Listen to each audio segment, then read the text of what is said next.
তো আজকের কোশ্চেন হলো four ডিভাইজার্স given an integer numbers return the sum of divisors of the integer in that array that have exactly four divisors if there is no such as integer in that array return 0। মানে কি বলা হয়েছে এখানে একটা মানে সাম of integers যেখানের মধ্যে integer ফরম্যাটগুলোর মধ্যে যদি কোনো রকম চারটে ডিভাইজার্স থাকে সেই ডিভাইজার্সগুলোকে আমাকে সাম করতে হবে। যেমন অ্যাজ এখানে এক্সাম্পল দেওয়া আছে ওয়ানে ইনপুট আমি দিয়েছি তিনটে সংখ্যার, যেমন 21, 4 আর 7, মানে এখানে 32 আউটপুট আসবে। কী করে আসবে? যেমন 21-এর চারটে ডিভাইজার্স হয়, 1, 3, 7 আর 21, তো তিনটে যে যোগফল করি না 32 আসে। সেম কিন্তু আর পরেরটাতে যে 4 আছে, তো 4-এর has divided by 3 only, like 1, 2 and 4, এখানে চারটে হয় না, তো এটা ক্যান্সেল আউট হয়ে যাবে। 7 হ্যাজ টু ডিভাইজার্স লাইক 1 অ্যান্ড 7, তো এখানেও কি 1 আর 7 দুটো হয়, চারটে হয় না, তাহলে এখানে অনলি এখানে কে ভ্যালিড হচ্ছে 21।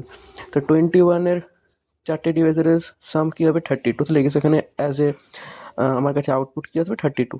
এক্সাম্পল 2-তে কী দেখানো আছে যে ইনপুটে যদি আমি দিই নাম্বার 21, তো দুটো 21-এর আমার সাম কী হবে, যে এখানে যেমন 32, কারণ এখানে 21, তো 32 আবার এটা 21, 32, তো 32 প্লাস 32 64।